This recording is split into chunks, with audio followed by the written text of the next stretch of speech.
for the National Association of Scholars American Innovations webinar series, Innovations, Inventions, to welcome you. I'm David Randall, Director of Research at the National Association of Scholars, and I am delighted to have for our personal computer webinar, or personal computing webinar series. Well, first, let me just tell you the guiding questions, then who we have, and then some of how we do this.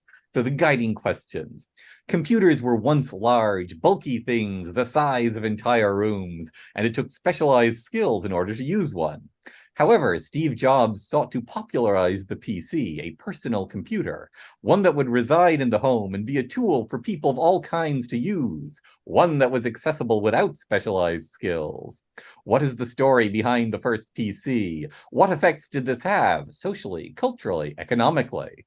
And so, I am delighted to have Dr. Nathan Ensmenger is Associate Professor in the Luddy School of Informatics, Computing, and Engineering at Indiana University. And among his very many publications, a 2010 book, The Computer Boys Take Over, Computers, Programmers, and the Politics of Technical Expertise. Dr. Eric Swedin is a professor of history at Weber State University. Doctorate in the history of science and technology, a great many articles and novels, including When Angels Wept, a what-if history of the Cuban Missile Crisis. And I'm going to try to put into the chat button below a list of a lot of their books. This is your cue to go and buy them all from Amazon, or if you insist on being contrarian, Barnes & Noble. Anyway, yes, there we are. Now, chat button or question answer button. This is going to be perhaps 12 to 14 minutes each of conversational talk by each of our two participants, and reverse alphabetical order, Professor Swedin first and Professor Ensmenger. Reverse alphabetical. When that is done, there will be a Q&A and moderated discussion. This will be done ideally by you putting in questions, either the chat or the Q&A buttons below. Choose one ideally and stick to that, but I'll be looking at both. I will pass on your questions in whatever order seems interesting. I'll make up some of my own. The panelists can just look down at your questions and just moderate and talk to one another. It'll be highly conversational. Important point. If your questions don't get answered, do not worry. Send them to me at randall@nas.org. RANDALL@nas.org. Afterwards, I will be delighted to forward your questions to the panelists so they can have the option to answer you. Also, don't worry if you have to leave suddenly. This is being recorded. It will be on the National Association of Scholars YouTube website within 24 hours. So you can see it, the panelists can see it, everyone can see it as soon as possible. Having said all that, Professor Swedin, may I ask if you'd be so kind as to start? Sure. I was just going to give a little background, my experience with the personal computer, and then why some of the research that I've done with it. I graduated from high school in 1983, so the personal computer was starting to be a thing there. I don't think I'd actually seen an IBM PC. Everything was Apple IIs or TRS-80s or Sinclairs, some of the other personal computers.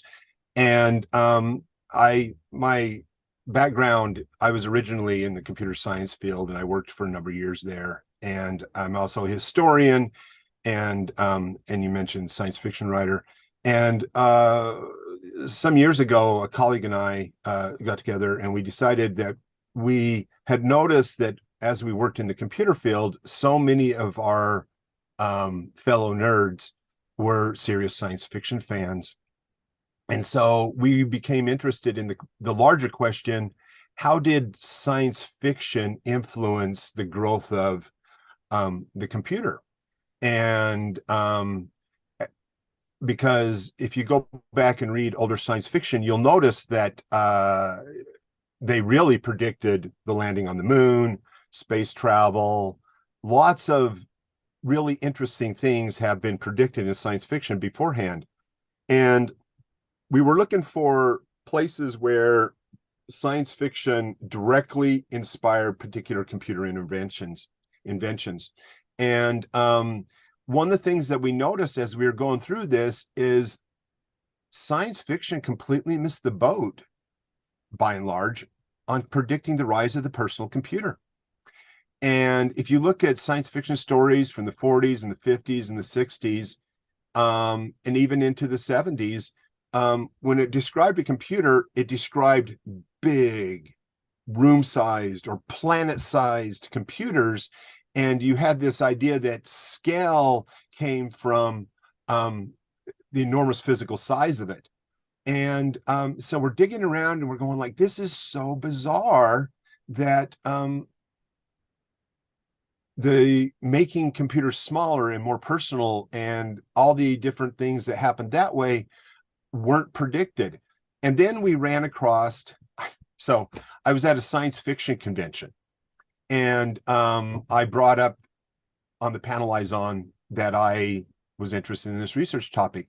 And one of the members of the audience came up and said, have you read A Logic Named Joe?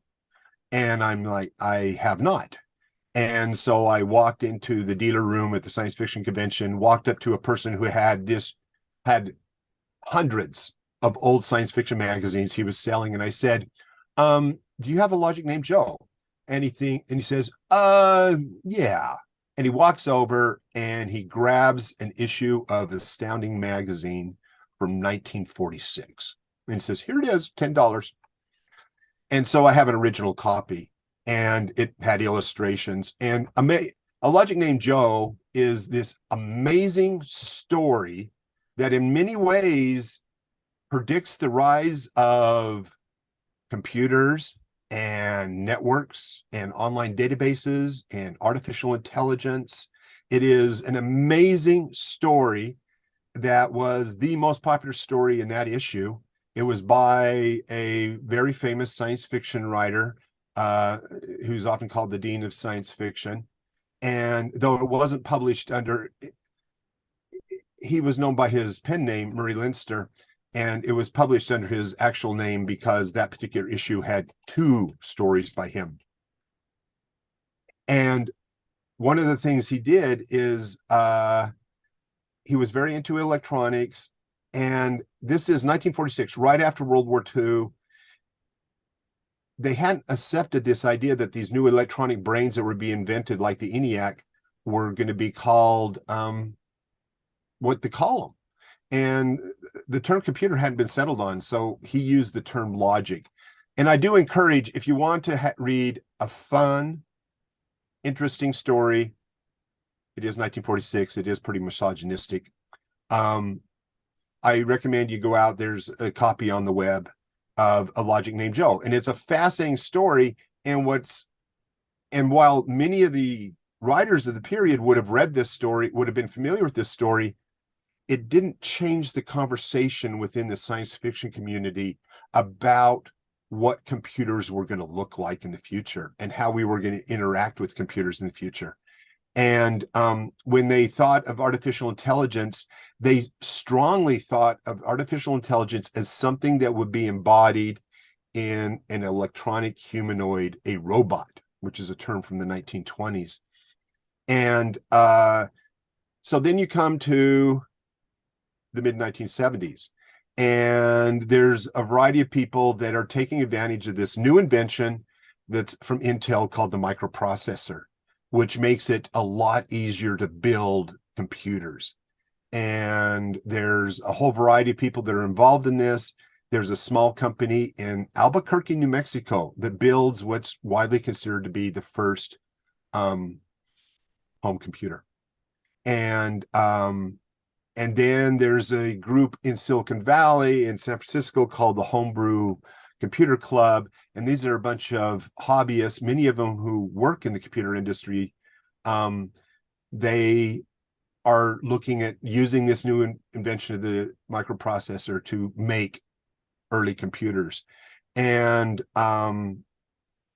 so there's a lot of ferment in the mid-70s, and things happen really quickly because of Moore's law and how quickly the power of microchips is increasing. And some of the important figures are involved in this. So let's talk a little about Bill Gates. Bill Gates did not invent the personal computer. He did write the first basic compiler for the first personal computer. So he was there very early on the ground level, because Paul Allen was an employee of this small company in Albuquerque that was putting out this original personal computer. And then just quickly, you have Apple Computer get involved. You have Texas Instruments get involved, and this market emerges in the late 70s of small personal computers. And this is a market that is a few dozen $1 million, though it starts to grow really fast because you have this demand for people who are working with computers at the universities or in their jobs, and they want computers at home, and their people are starting to write word processors. And then the most important invention, software-wise, that happens is written on an Apple II, and that is spreadsheets. And I personally believe that of all the software that the personal computer fostered, the spreadsheet is the most powerful and most useful and most productive piece of software that has been designed. So in the late 70s, you start to see science fiction catch up and start to write stories and make it part of that group mythos that is that ongoing conversation among science fiction authors and science fiction readers. And the personal computer suddenly becomes a big thing. But it's really interesting how there was this perceptual gap. And I think that part of it was big room-sized computers worked from a dramatic perspective in stories, and small computers, other than a logic named Joe, science fiction writers hadn't figured out the dramatic impact and how to make that effective that way. So, and there's a variety of things that happen really quickly. IBM decides as a small side project to create a personal computer. And the only reason that IBM did this is because they had this philosophy that IBM would have a product in every single computer category that existed. And so it was considered a small project. They thought maybe they would sell at most 2 million copies. And 1981, the personal computer comes out from IBM, which legitimizes the personal computer in the eyes of corporate America. And if you look at the economic history of the computer industry, at that point, IBM was dominant in the world. Over 50% of all the revenue from computers was IBM. So having IBM enter this field was very important. And within about a dozen years, it came this close to bankrupting IBM because it completely reconfigured and destroyed the market for mainframes.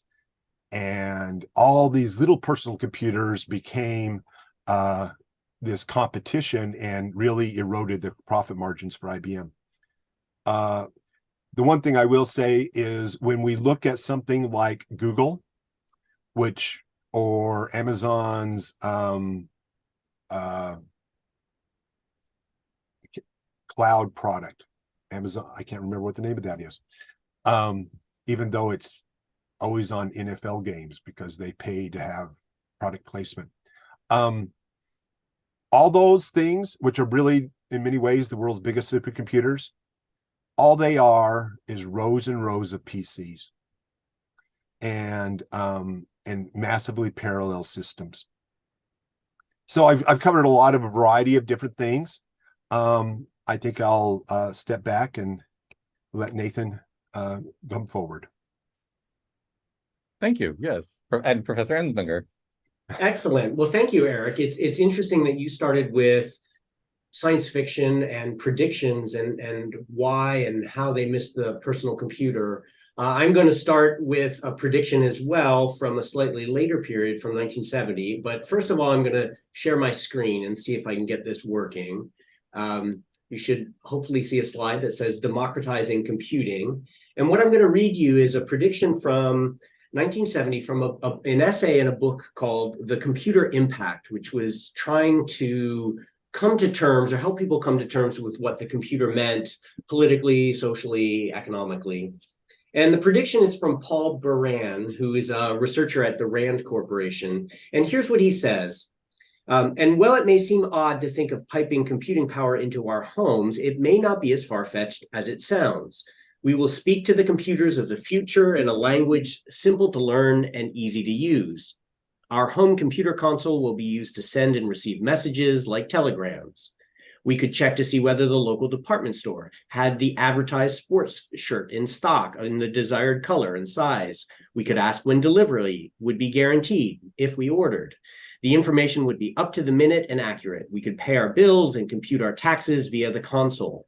We would ask questions and receive answers from information banks, automated versions of today's libraries. Now, what's interesting about Baran's quote or prediction here is that it's personal computing, meaning computing that's available to the masses, but it does not involve a personal computer. So what he's looking at is a phenomenon that had developed in the late 60s called the computer utility, which was a combination of big mainframe computers, of time-sharing operating systems, and of networks accessed via a modem. And what that enabled was an average person to buy a relatively inexpensive terminal, connect to the kind of world's computing resources, and have access to something that to them was quite personal, even though they didn't own it. So here we see some undergraduates at a dorm at Harvard Radcliffe accessing this network via a timeshare terminal. And this terminal was enabled by not just technological developments like computers and networks, but also new ideas about interacting with computers. So in Dartmouth in 1965, two professors invent a programming language called BASIC, which they believe will allow average people to access computer power. And BASIC becomes the language of choice for the generation of lots of different applications of computing that aren't scientific and military calculation.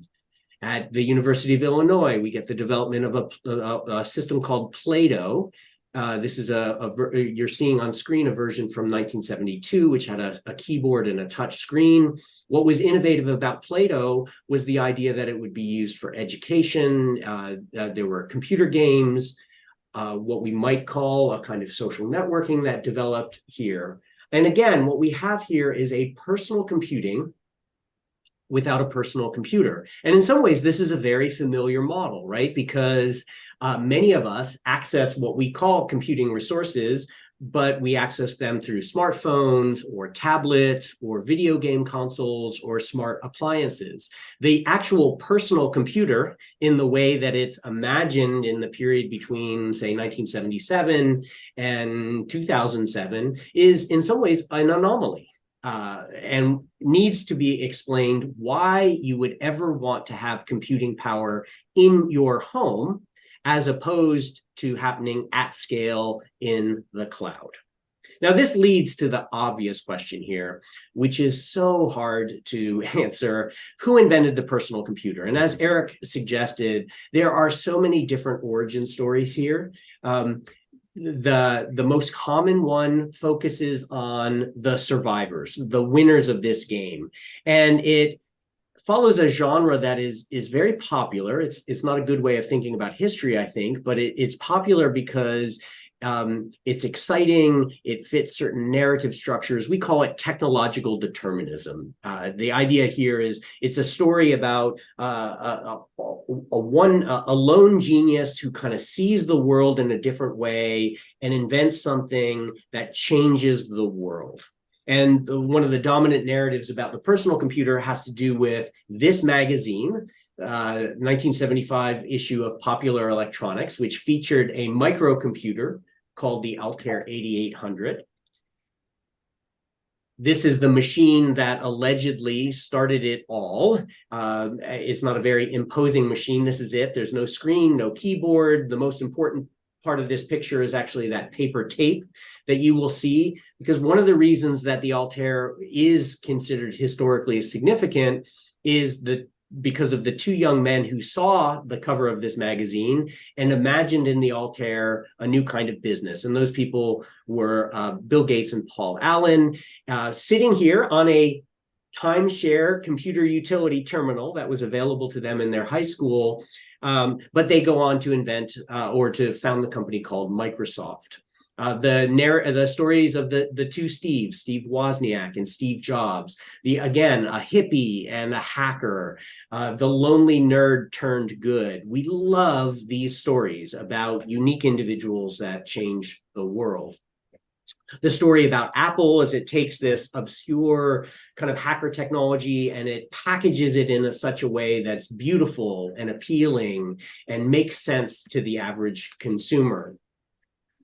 What I find most interesting in thinking about the questions about innovation and how innovation works and happens that are raised by this period is explaining why so much innovation happened. So this is the West Coast Computer Fair from 1977. This is the place where the Apple II computer was unveiled in some ways for the first time publicly. But you'll notice from this picture, it is not clear at all which one of the dozens and dozens of vendors were Apple Computer. Because as it turns out, in 1977, the same year that the Apple II was released, there were dozens, if not more, microcomputers released onto the market. And they included devices that look surprisingly like the Apple II and much more sophisticated than the Altair 8800. This is the Sphere computer from 1975, keyboard, terminal, screen, floppy drive, software packages. The Tandy TRS-80 from 1977, the Commodore PET from 1977. This is the Sol 20 computer from 1975. There was even a magazine for microcomputers that predates the Apple II by several years. So what was this magazine about if the computer was invented by Apple in 1977? IBM was even in this business. This is a portable computer made by IBM from 1975 called the 5100. And in fact, as early as 1973, we have a computer that is designed for an individual that has a graphical user interface, a screen, could be connected to a network via Ethernet, and had a laser printer available to it.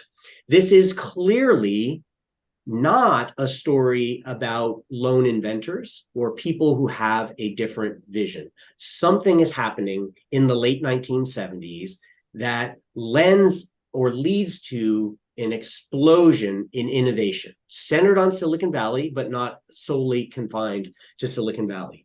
We would have a history of the personal computer without Bill Gates and without Steve Jobs.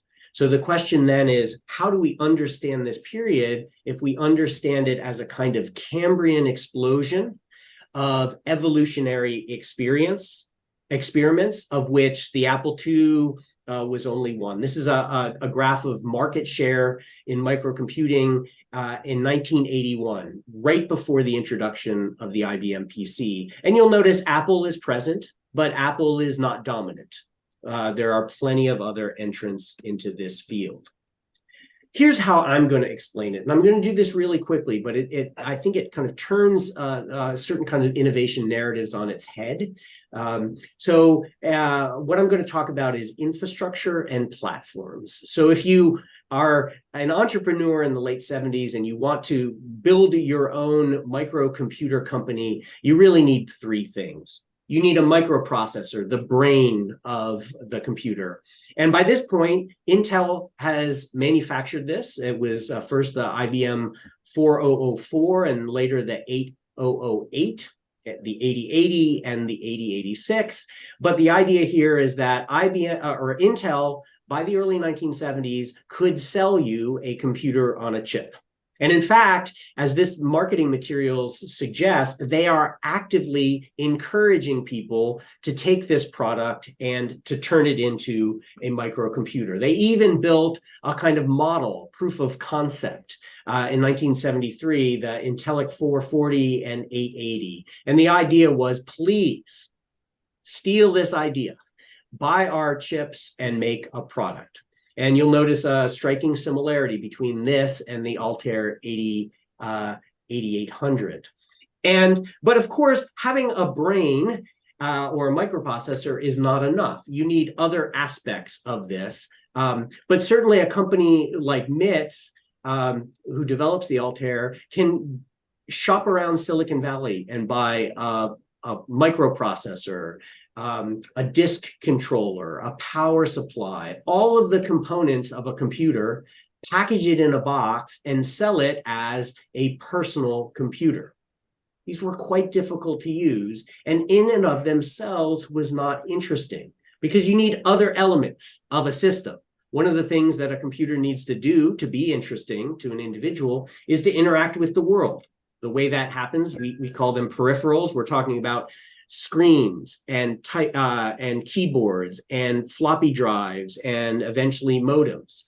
One of the great innovations in this period is a standard, not a technology, but a standard. This was the so-called S100 bus. So this allowed a company like Altair, who invented almost nothing, assembled products into a package to connect them together. So they created a generic interface that other manufacturers could plug in. They didn't want to make a keyboard. They didn't want to make a screen. They didn't know how to make a floppy drive. So they created a connection that allowed other manufacturers to build on that.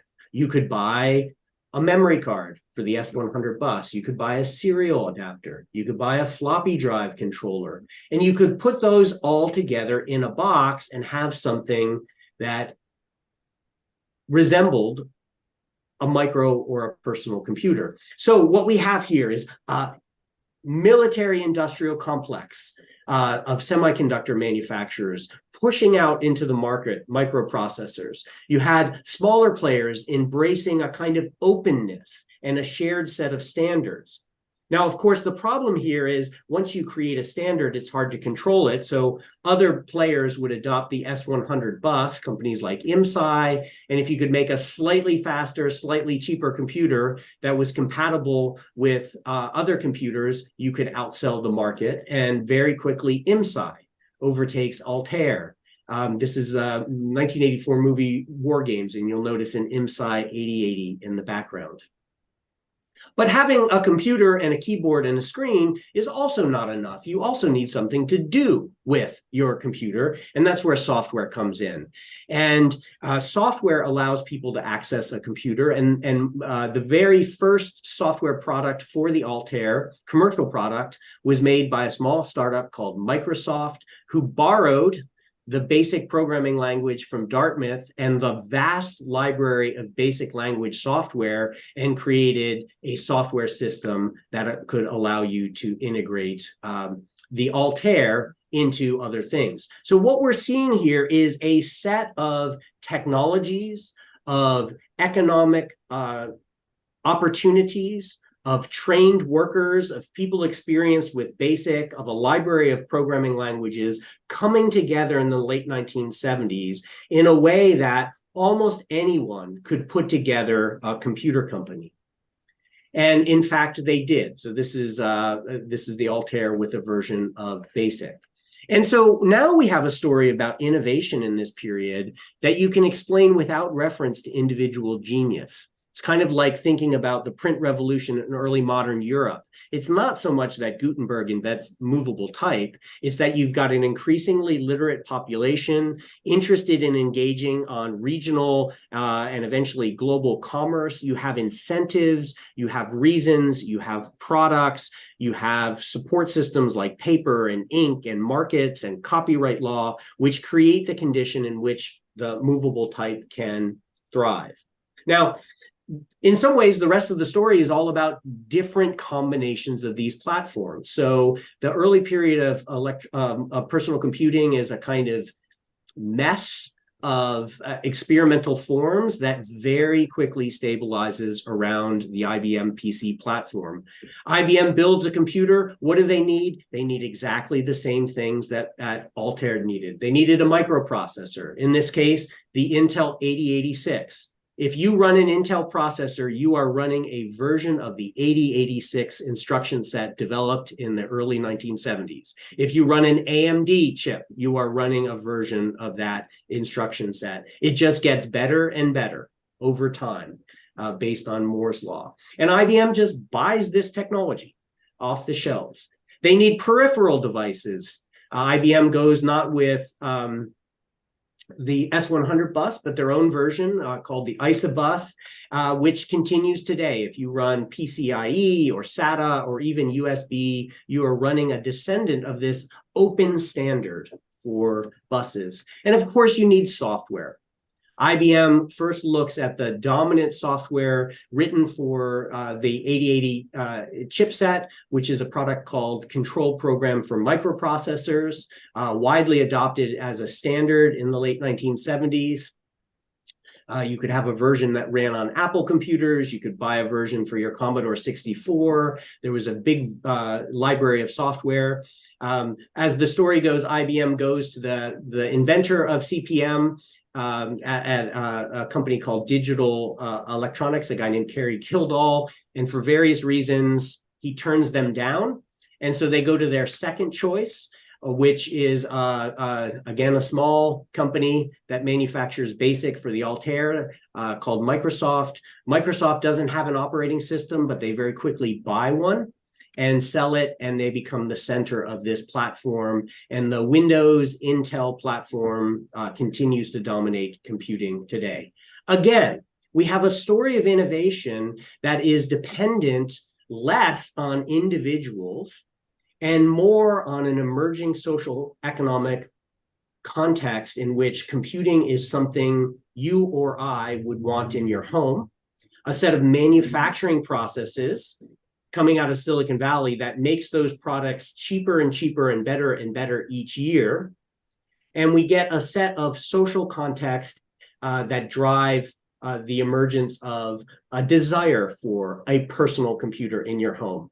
Here's where I'm going to finish, and I'm going to diverge a little bit from you, Eric. I get your argument. Lotus 1, 2, 3, really important. The spreadsheet is important, but I would argue that the killer application for the personal computer is not the applications that appealed to parents, but the applications that appealed to kids. And if you look at who bought computers, why they bought computers, and what software products dominate, it's very clearly that people bought personal computers to play games. And that's driving innovation. It's also driving who is using personal computers. This is the point at which I think computers become associated with a particular kind of user and a particular kind of use case. And that kind of gets captured perfectly by the 1984 film War Games. You've got a personal computer, a very bright but somewhat socially awkward and disaffected young man who is both enormously charming and powerful and clearly on the cutting edge of technology that's going to change the world, and also kind of dangerous in his naivete. Almost bringing the world to a nuclear disaster. Obviously, I can't tell you the history of the personal computer quickly, and that's not the point of these sessions. But what I wanted to do, like Eric, is take a slightly different perspective on this and to provoke and to move away from the very powerful mythologies that have been created by the public relations teams at Microsoft and Apple and Google and Twitter to tell us that actually what is most important is these inventors and what they think, and not the larger social, economic, manufacturing structures that allow for innovation. And I'll stop there, and hopefully we'll have lots of time to follow up with this on questions. Thank you. Thank you so much. So I'm going to again encourage people, put in your questions into chat or questions and answer. I'll start out for the question. Tell me about personal computer repair as an industry, how that grows and how that's necessary for the growth of the personal computer. And I should say, and the education of people who can do personal computer repair.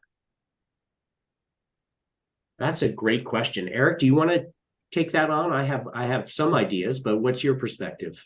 I think that if we go back to that original Altair computer and the S100 bus, one of the things that is so important about the S100 bus is it allowed all the different computer parts to be discrete units. And so you would buy a card that gave you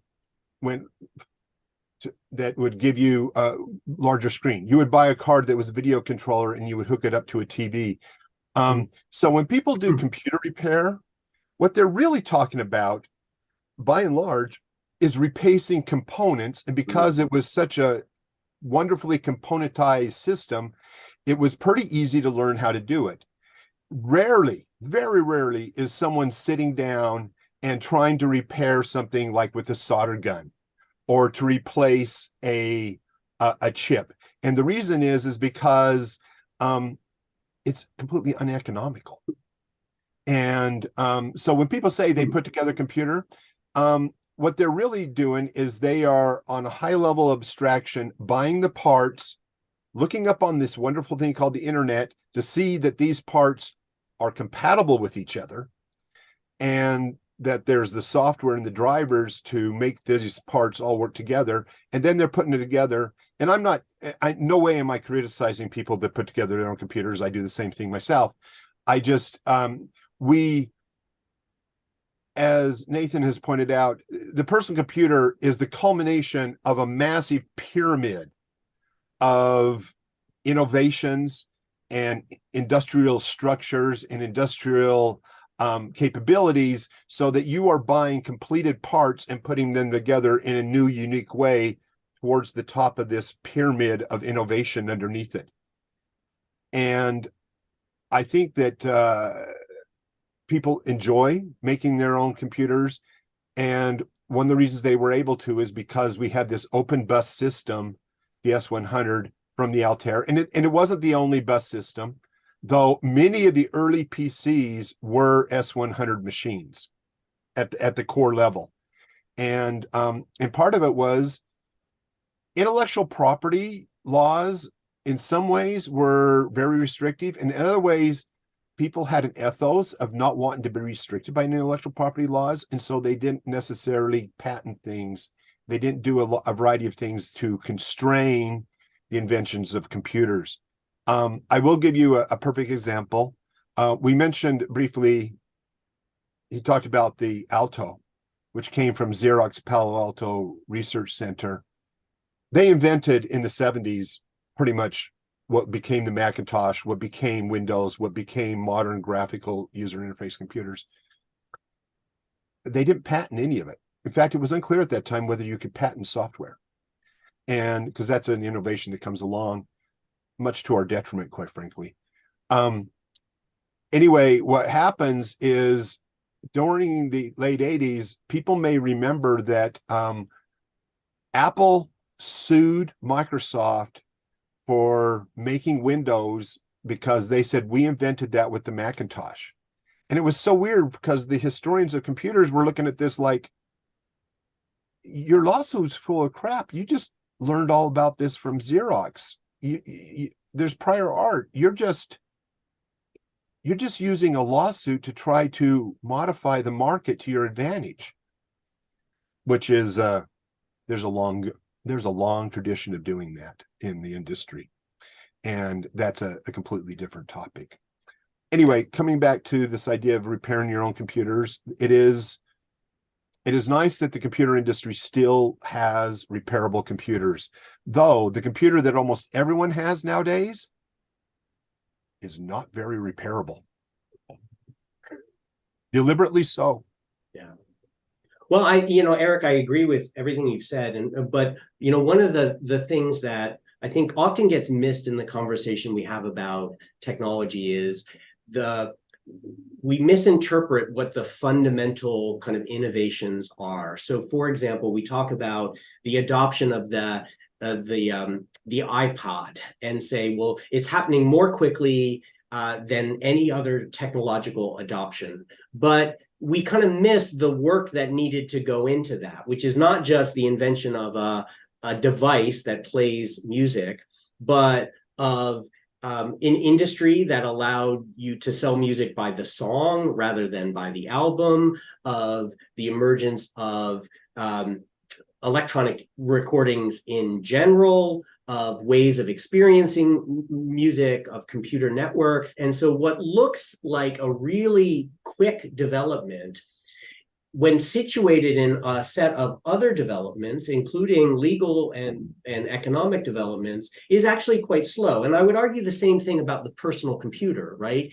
That if you look at human capital, the many young men who had been trained in electronics during the Second World War and the Korean conflict, who suddenly have both the experience and the appetite for this. The emergence of mainstream computing in the corporate world, where people are learning how to use computers and what to do with computers and how to monetize computers in interesting ways. That's maybe 20 or 30 years of development of human capital, of software systems, of expertise that suddenly gets harnessed in the late 70s in the personal computer, but doesn't begin there. You have to have that long buildup, and it's easy to miss that and to say, it all starts when Apple releases the Apple II. Well, no, it's actually a long period. I'm doing a project on autonomous vehicles right now. Autonomous vehicles start in the 1980s. It's part of a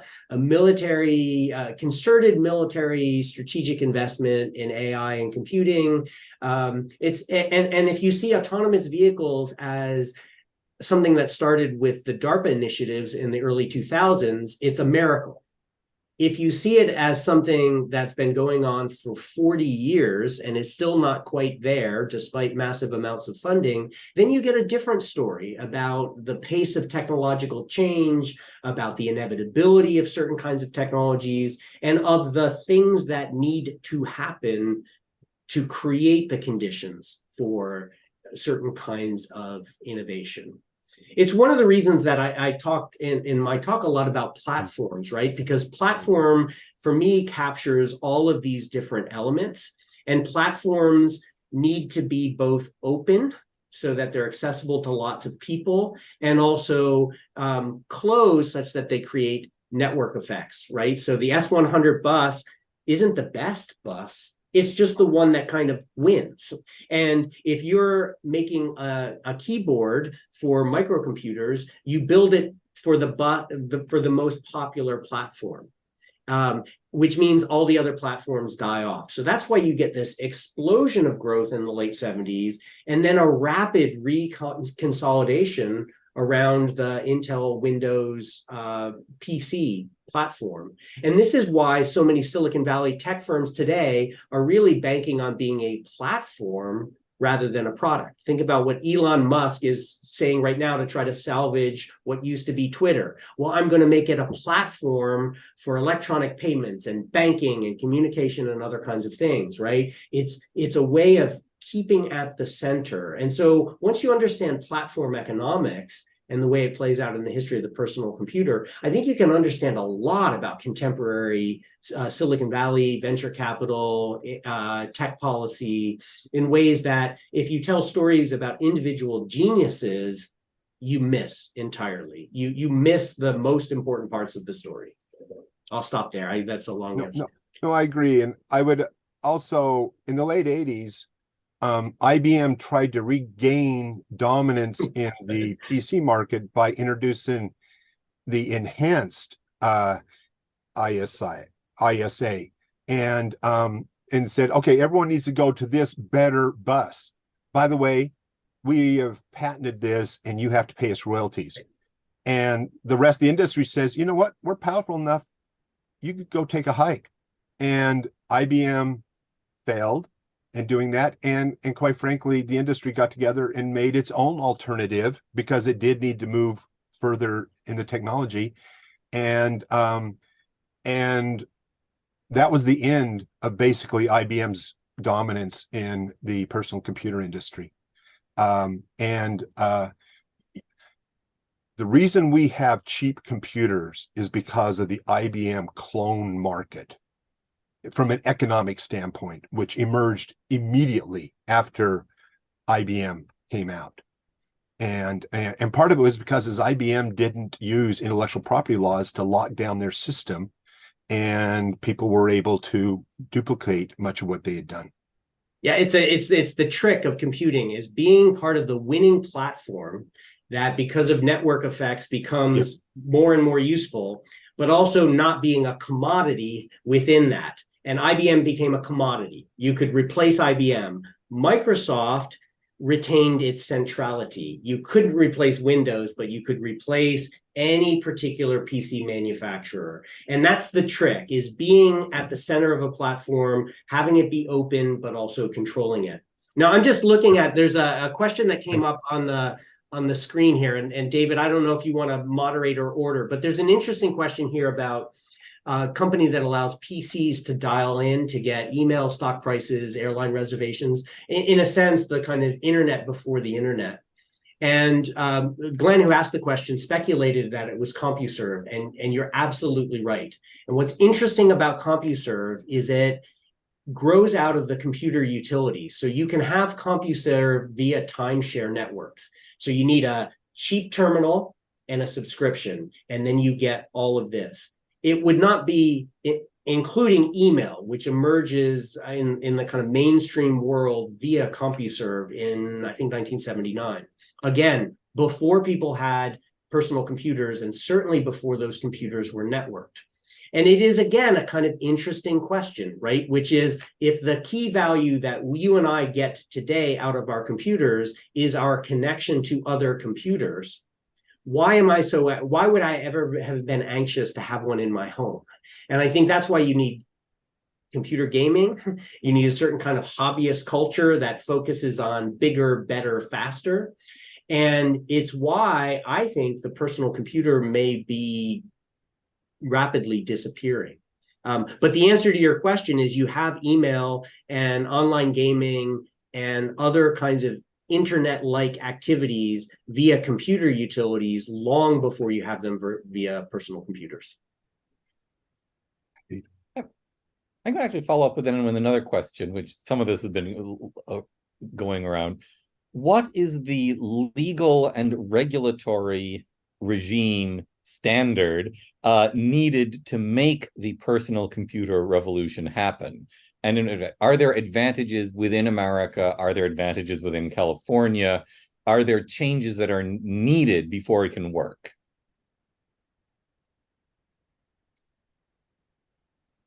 Boy, that's a complex question. I mean, I think Eric, you hinted at this with the absence of firm guidelines about copyright on software, copyright, trademark. Their intellectual property law does not fit well within software. And I think there's a period in which it's just not applied at all, and it's a free-for-all. And then there's a period in which it is applied in ways that are potentially quite limiting. So giving people a patent on the idea of a podcast, for example, is a really bad and potentially very limiting idea. So I think that, David, might be part of this, is the absence of copyright as it applies to one element of the system. You could control a chip design, but you couldn't control the look and feel of a software product, which is how Apple and Microsoft kind of went head to head. So copyright and patent protections worked really well in electronics because it was so expensive to make electronics. But software by its nature is just a bunch of bits, and you could make a copy of it so easily, and you could take it apart and reconstruct it so easily. And it wasn't clear how intellectual property worked with that. And so there was this free-for-all that was to the benefit. So the standards that emerged often were winners in the industry, and they become de facto standards. But there were also standards groups that were extremely important, especially in the rise of the internet. And so those standards groups, which were different players, different shareholders, different people coming together and saying, we want to make things interoperable because this will create a market that we can all play in. And those have been extremely important. We have a question here asking, what about standards now in biotech or AI or quantum computing? I would say that biotech, you're starting to see some standards, ethical standards. AI, we have no idea which direction AI is going to go, and we can't figure out how to make standards at the moment. And Eric, I'm sorry, finish that thought. I didn't mean to interrupt. No, it's okay. And I'd say with quantum computing, we're still trying to figure out how to make that be a stable, useful platform. We have speculations, but I think that standards are almost a little premature.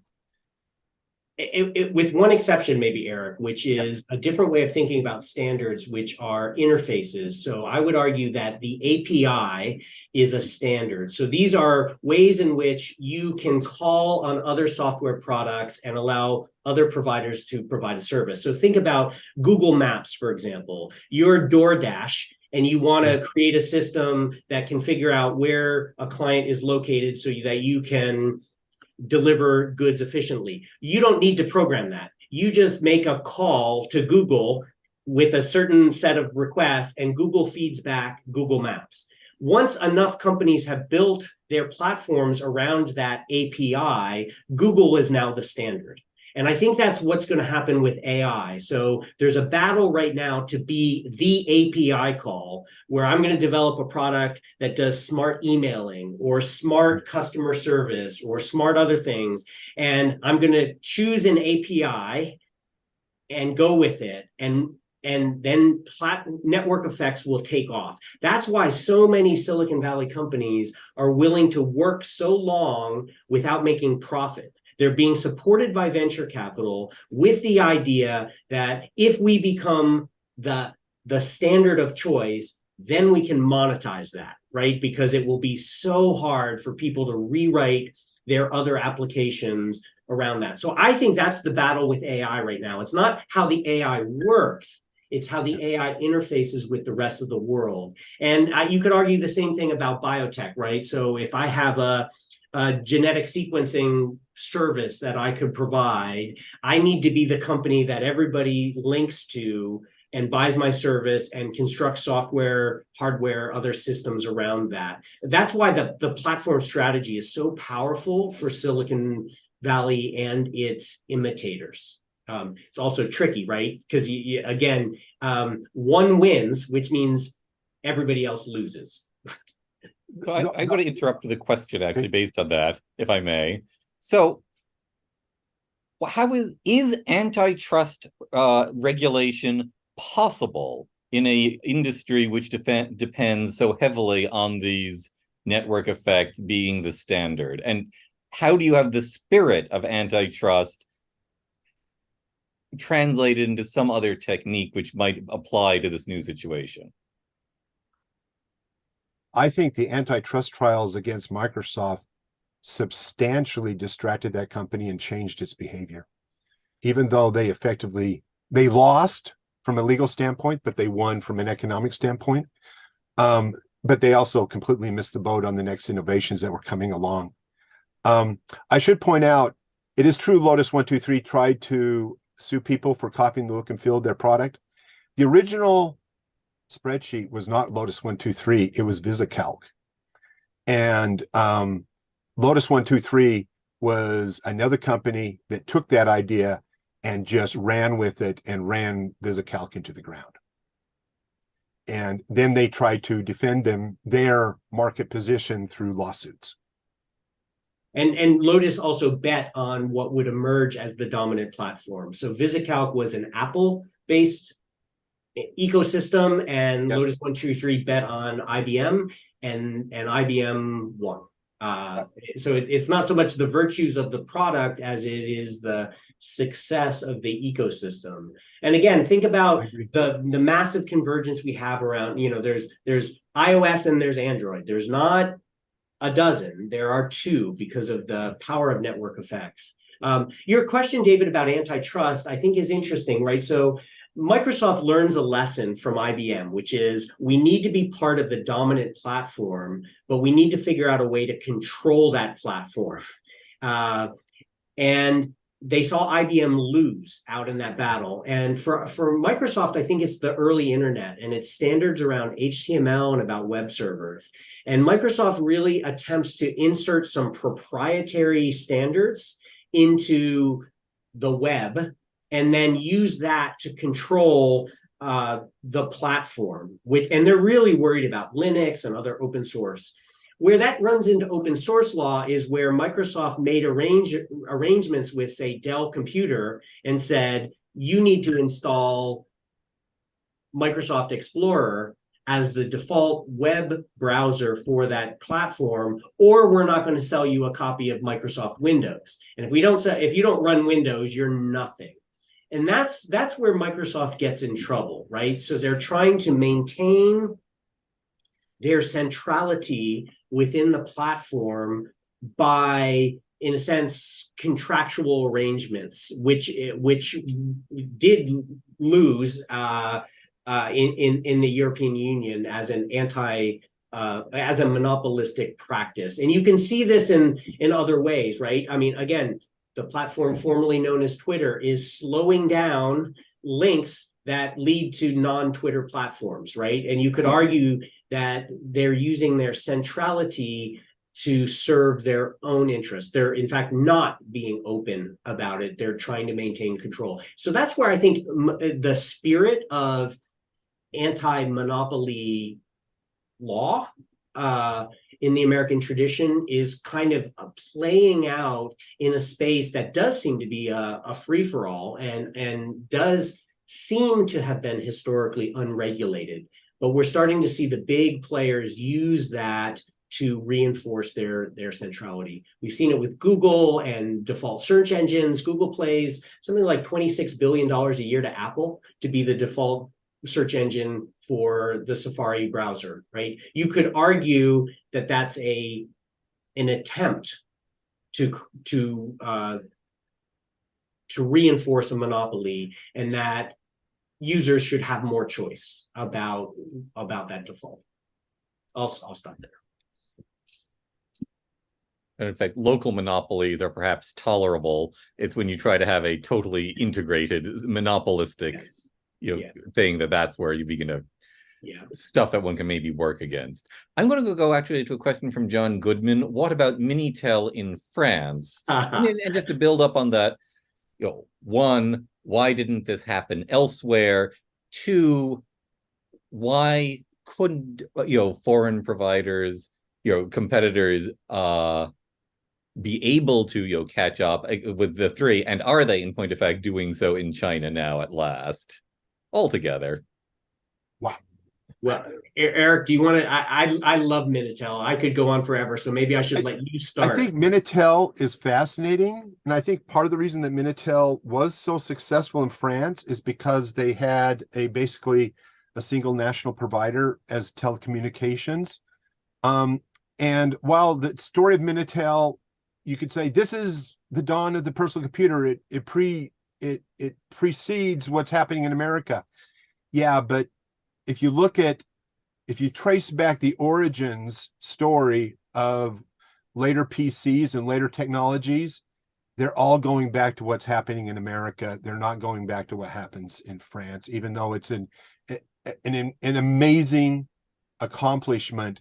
They just don't have the critical mass of things that are happening, just not in Silicon Valley, but in other places in America.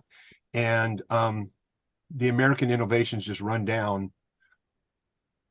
They dominate the market. It's almost like, okay, when you go back and you look about innovations that happened with like the SUSE computer in Germany and the stuff that's being built in Britain after World War II, and then the stuff that's being built in the United States and the ENIAC, well, almost all computing today traces its origin right back to the ENIAC. And so it's not that the ENIAC is the only, the inventors of the ENIAC are the only people having those ideas. It's just they win in the marketplace and they come to dominate, and they are the father or the parents of the descendants that we have today. I think you're right, Eric, and it's why it's so important to talk about this kind of case study in innovation in terms of the various elements, because you're absolutely right. And I do this in class. I take the Altair 8800, which is supposedly the machine that Bill Gates looks at and says, this is the future. It doesn't have a screen. It doesn't have a keyboard. You have to program it in binary and read the results off in binary. It's not useful to anybody. And you look at the French Minitel system, which has a screen, a keyboard, you plug it into power, you plug it into a phone line, and you're connected to a network with a kind of semi-graphical user interface. And you say, this cannot possibly be a story simply about which one of these technologies is better. Because Minitel wins every time. So then you have to ask questions about human capital and about markets and about the connectedness of video games and personal computing and a whole set of things that explain why the American flavor dominates both then and now. It cannot be a simple story of the best technology wins. And I know lots of people don't, most of us know better than to say that, except when we get excited about the next latest technology. And then we talk about it as if it's only the technology that matters and not the larger systems that support it. And I did want to throw out, it's very impressive with the things the Chinese have done. It's a lot more impressive the things that Taiwan has done. And right now with what's happening politically in China, the urge of control by the government is going to stifle their ability to respond effectively to innovation and to encourage innovation, because which is surrounds technological innovation, and the adoption of technological innovation is always terrifying to the status quo and to governments that are invested in the status quo. Now, speakest optimism. We trust you will be rewarded for it. I heard somebody say something about how the personal computer is going to disappear, to die, to no longer be with us. What do you mean? So I mean that this idea that we would have this very powerful computing device in our homes that costs a lot of money and has a kind of single purpose is likely to go away. I think a lot of things are moving to cloud services, which means all you need is a dumb terminal, a Chromebook, a web browser. It actually makes a lot more sense for most people to have a smartphone or a tablet than it does to invest in a personal computer in the traditional way that we have thought about that. Maybe the one exception being video gamers, really intense video gamers, or people who do like driving simulations or other kinds of things. Everybody else can buy other special purpose devices. And I think we need to ask ourselves, what was appealing? It's kind of like power generation, right? Like, I don't generate my own electricity. Maybe I have a generator in my garage in case the grid collapses or we have a snowstorm. But in general, I don't even think about that. I just tap into an infrastructure maintained at economies of scale by other kinds of people. And I think in some ways, Paul Brand's vision of getting computing to the people is better served by that kind of utility infrastructure model than it is by a really powerful computing device in everyone's home. And I think we're already seeing that in the kinds of devices that people are buying. You ask a teenager today whether they want a smartphone, the latest smartphone, or the latest personal computer desktop, there's no question what they're going to choose. We know that. Sorry, and Eric, did you want to follow up on that, or? Sorry, are you frozen? He looks like he might be frozen. And of course, David, I'm being a little glib when I say that, but you get the point, right? Which is like there are different versions of this thing, and there was a version where you had to have the best thing in your home, and I'm not sure that consumers want that anymore or need that. Looks like Eric's back, so maybe he can Okay. he can answer I was just that going to question. say I think that there's still going to be a role for PCs for people that are, quite frankly, power users. One of the things that's interesting to me is people that sit down on their smartphones and do all their internet shopping and all this. And I'm like, how profoundly inefficient it is to jam everything through that little screen. Go sit down at your PC and use the way that God ordained us to use computers, which was as a big screen so we can do everything and be much more efficient. But then again, when I say God ordained, that's basically a shout out to the idea of technological determinism, but it's also an idea that it's fascinating to me how quickly people go for the convenience of their smartphones when their PC makes them so much more efficient. And of course, I'm preoccupied with being efficient, which is very much a cultural value that I have learned as part of the culture I belong to. Well, Paul he's raised several points in the questions that are really about things like privacy and about the attitudes that people have towards big companies like Google and Microsoft. And I think that's yet another element of the system, right? So Google dominates because it controls an API. And that API is about online advertising. And that's how Google makes their money. And that's why they're so powerful. It's why they can provide free services like Gmail. And it's also what is deeply, deeply concerning about Google. And I think Paul is hinting at the fact that one of the reasons you would want a personal computer in your home is a kind of personal control over your data, over your interactions, and over your privacy. And I think that the way we fund our technological activities is via advertising. And we have built a system around advertising that makes it really hard to make other kinds of choices and to opt out of that system on personal choice. So that's maybe a financial, political, social element of this platform, which is also important. We have chosen for it to be free to use, which means we have chosen it to be subsidized by advertising. I agree. And the term that's used is surveillance capitalism, which is also the title of the book that in depth goes through how the economic reward system has been set up to use our personal information to provide targeted advertising to us. Yes. Right. You are the market, or you are the product. You are the product. Yeah. Yes. Facebook, you are the product. You are not a user. Yeah. I'm going to have another question. Let's go back to brute stuff like electric power generation. What proportion of the electricity demand in the US is now being used by personal computers? And to what extent does the personal computer revolution require the steady investment in power generation and power transmission capacities?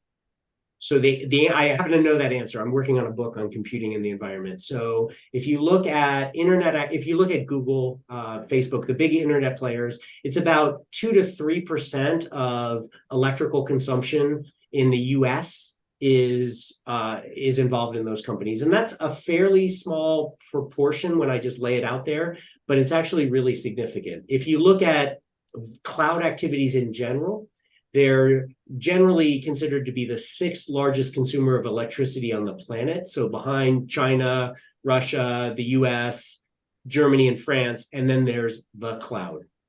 So really, really significant levels of energy use happening in computing. How much of that's happening in the home?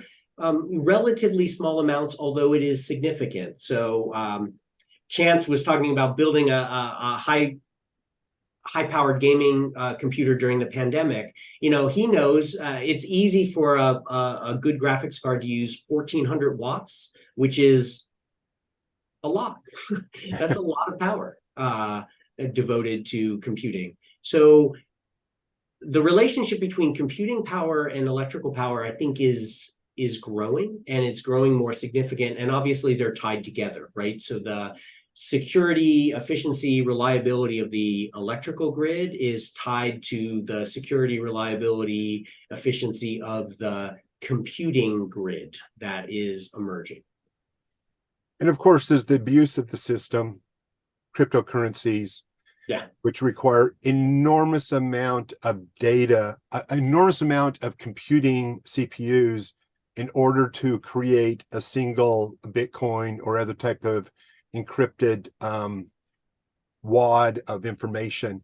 And it just shows that the economy doesn't always reward rational behavior.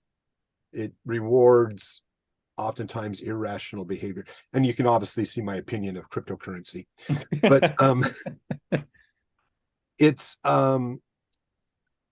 I think that often when we talk about energy consumption in the house, and we're just thinking about the PC or recharging devices, we need to remember the TV and many appliances which are becoming have embedded computers in them.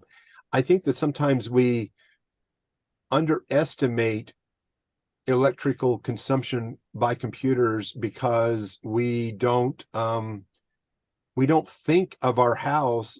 We don't think of many things as being computerized or computers, and especially smart houses where literally your light bulbs are computers and have computer features with them. We had a 3D power outage a number of years ago at my house, and we determined really quickly that the only things that we cared about, because we ran an extension cord to the neighbor, was recharging our electronic devices and a lamp. And plugging in our fridge. And plugging in the fridge. Yes. And we wanted to plug in the microwave, but man, microwaves suck a lot of juice when they're working. So I'm going to have then a question. The relationship, we're talking about the personal computer. What is the relationship of the growth of the, how should I put it, the private home market with that of the commercial market? And then I'm just going to mention like the industrial market. To what extent are personal computers being used in industry in the first generation, the second generation? And then I guess what's the interplay between these different sectors of the market? That's a really good question. Because today, of course, we all have something like a personal computer on our desks. It doesn't matter what industry we work in, whether we're a real estate agent or a professor or a programmer, we all kind of have personal computers on our desk.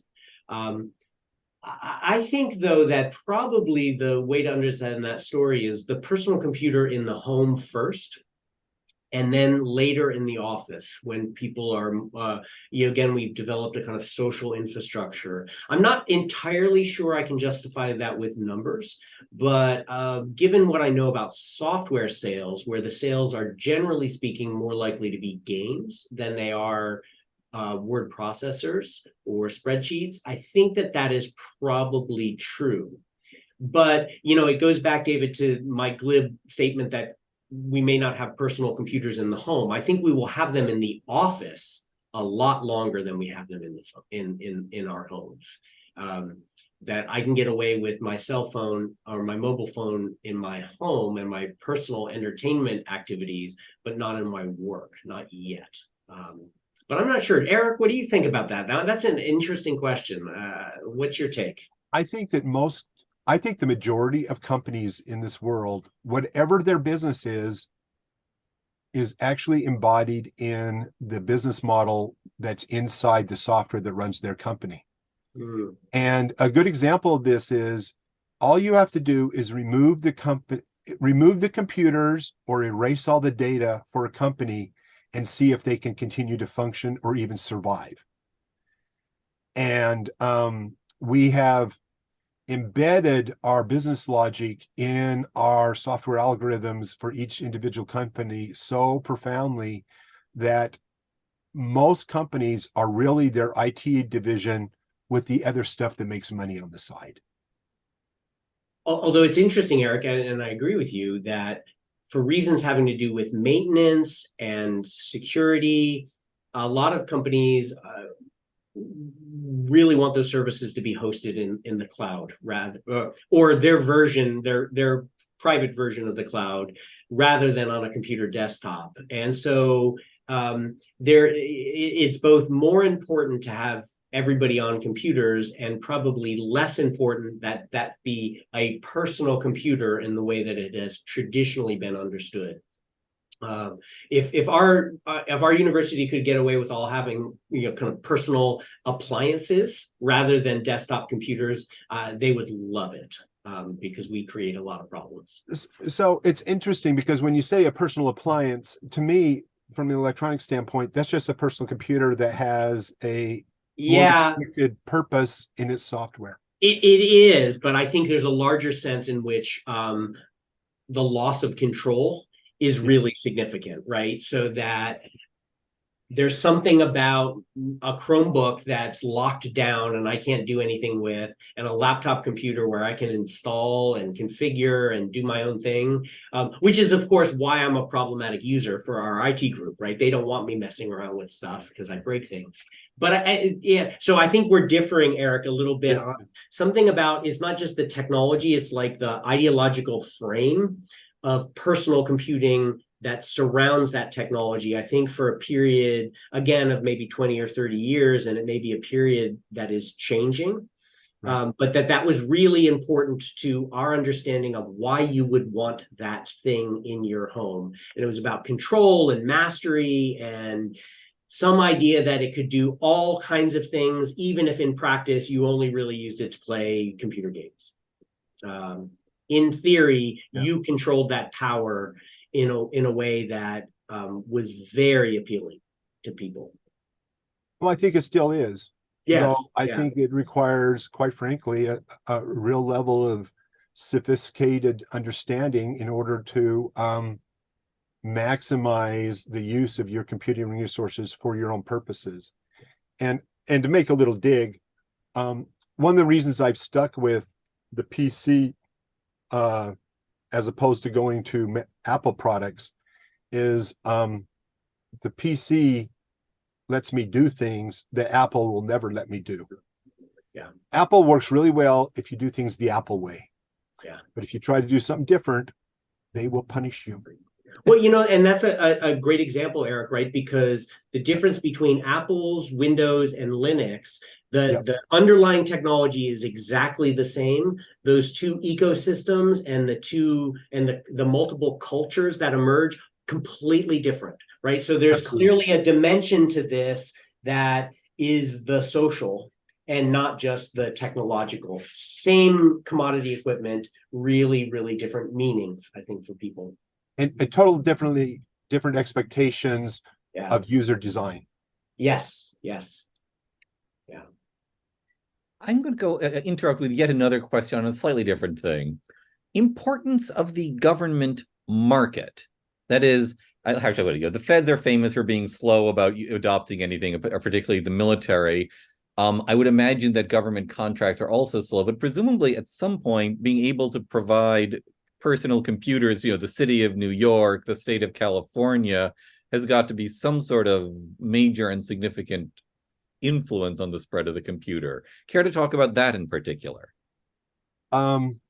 So the most important market, the most important technological driver of computing, period, in the 40s, 50s, 60s, and 70s is the federal government and the Pentagon. Everything, almost everything is traceable back to them and building the market. As is the entire semiconductor industry, right? So the reason Intel can encourage the adoption of this technology is building the first microprocessor costs the $4 billion it takes to build a semiconductor fabrication facility. The second one costs pennies. And the first one is paid for by nuclear war, and the rest of them then become available to consumers. It's really important. So it's not government as the direct funder of computing research and development, although they do that. It's the government as the first consumer of choice. And this dates back to the Census Bureau in the 1890s and the ENIAC in the 1940s and the semiconductor industry in the 60s. So it's really, really important to understand why these things become so cheap so quickly in this period. And it really is all about missile. It's really about missiles originally. And it's the first 10 years of semiconductors that you get. It's like the U.S. is like military is like 70% of the market for a long while. This also comes back to a conversation Chance and I were having before we started. He was talking about Intel versus AMD. The reason why AMD is compatible with Intel is a military requirement for second sourcing. So if you're going to sell the government microprocessors, you have got to guarantee a second source. So AMD came into being like intentionally, and Intel gave them the designs and gave them the chip architecture because they had to. And then suddenly we now have a competitor in this very expensive space that solidifies the platform, but also creates competition within that space. So the government as a consumer of computing is enormously significant. And I think goes back to the earlier question, why the US and not France? That's one of the really, really big arguments why the US models and systems and standards win. Who are the hero bureaucrats?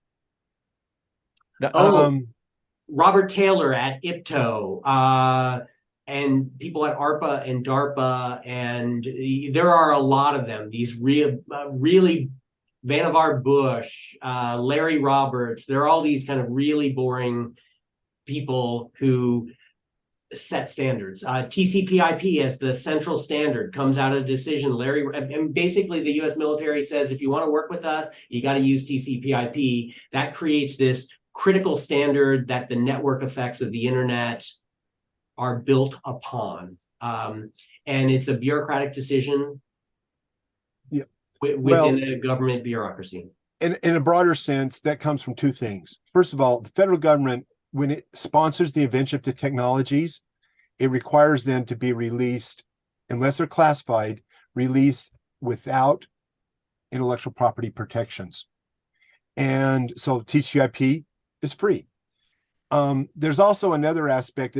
We have TCP/IP, but there's something that the United States Pentagon has done called mil specs, military specifications, and much of the world's standards when it comes to manufacturing stuff is built on mil specs because they're very good and they're free.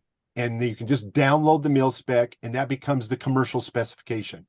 And every once in a while, the Pentagon says, boy, it costs money to create mil specs. Maybe we'll stop doing that. The outcry is not coming from defense contractors. It's coming from the commercial world saying, hey, that's a free intellectual task that you're doing for us. Don't stop.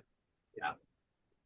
I am really glad you said that, Eric, because the other big role of the government through this whole history is setting standards. And those are more often to be informal standards than like official standards. But once the US government sets an informal standard, I mean, there's your biggest client. So of course you build to the platform that dominates. And that's a really important role of government that we don't often see.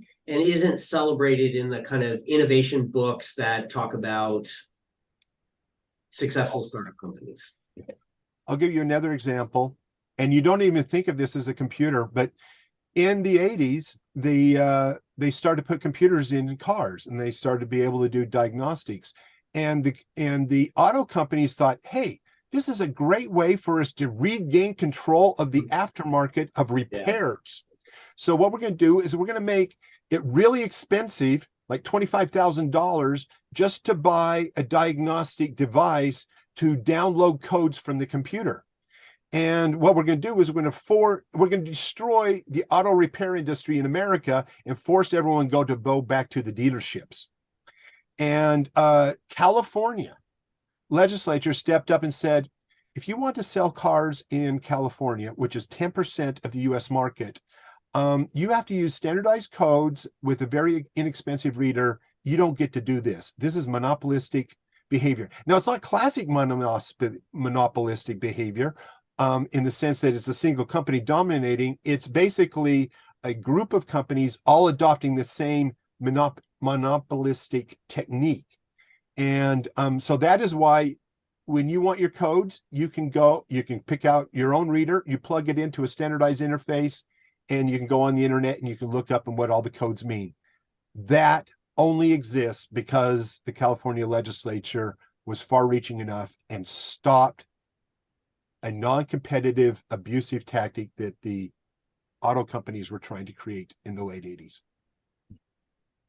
And that goes back to your earlier question, David, about computer repair shops, right? That's one of the reasons that we have small auto mechanics all over the US, and we do not have small computer repair. Now, that's partly because of the reasons Eric identified already, which is it's just cheaper to replace a part than to try to fix it. But it's one of the things that's changing, right? So he held up his phone and said, I can't repair this. And he's right. And that's not so much technological as that is legal. And this is rapidly evolving. In the last couple of years, there have been some really important developments in right to repair. But that's one of the reasons why in the US, we don't have a lot of cell phone repair shops. Whereas if you go to India, China, other parts of the world, they're on every other street corner, right? It's technological plus a legal economic framework in which those technologies exist.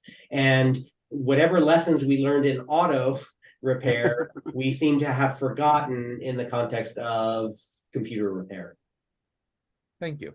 I'm going to say, so we're getting close to our 3:30 witching hour. I'm going to ask if each of you could give, say, a minute conclusion, and then I'll do some wrap up myself. Eric, would you like to go first for a minute conclusion?